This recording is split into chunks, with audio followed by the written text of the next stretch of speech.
Okay, now as far as the kit, what I carry to the hives, to always have on the ready, and I probably should have this in my truck as well, as I mentioned before, is always have your smoker, and I keep everything in a bucket here because then I can throw it in the back of the truck and in the bed, and I don't have to worry about it melting or burning anything.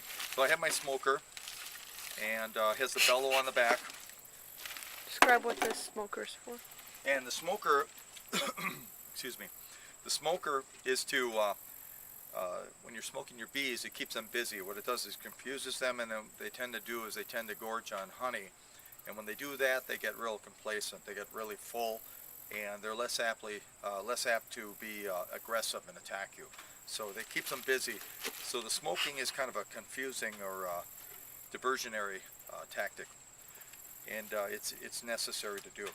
What I put into them, I take some, start it with ordinary old paper, wrapping paper or whatever, newspaper, and I rip them into strips, start them on fire at first inside here, make sure that's going, and then what I add is I add baling twine then, and that seems to smoke a lot longer, and I carry a lot of this.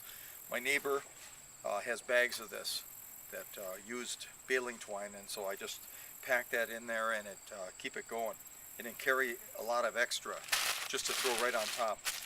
So I have the paper, the baling twine, and this is, you have to have one of these. This is a hiving tool, and you can use this from different vantage points, different leverage points. Has the sort of the chiseled end on it, and also has the kind of crowbar end on it. What do you use that for? Actually take nails out with this thing too. This is for separating your boxes, even separating your hive excluder that I'll show you in a second. And if you have some frames that are lodged in there with propolis or wax, you can use that to dig them out. I have at least 3 of these things. In case I set one down, I have another one ready. The other thing is to have is a bee brush, which is a gentle brush, and they clean out very easily. The honey comes right out of those when you wash them, and it's kind of a nice persuader. It doesn't hurt the bees, and you can kind of brush them off when you don't want them or they're in unwanted spots. And always carry that around. Be careful you don't have it too close to the smoker because it will melt. The other thing too is a frame extractor, and this is nice to have too because hold it away from you. You have some heavy, let me put this down, you have some heavy frames really loaded with honey.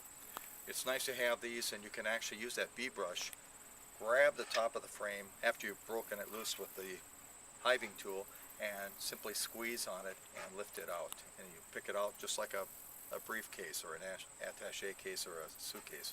Pull it right out of there, and you can brush some of the bees that don't want to get off there. You can get them off. And it's nice to have also if you're looking at inspecting your brood comb to check out the queen or to see how the brood is doing in there, the young are doing, and you can pull that out and hopefully not hurt them, not roll the queen, meaning killing her. So I put it in this old bucket that had holes in it that wasn't any good for milking anymore. So another thing too, especially this time of the year, is I use this Bee Quick that will actually go on some sort of a particle board there, not a it's kind of a wafer board that I'll show you in a second. That's for pushing bees off of the comb that I want to extract. Now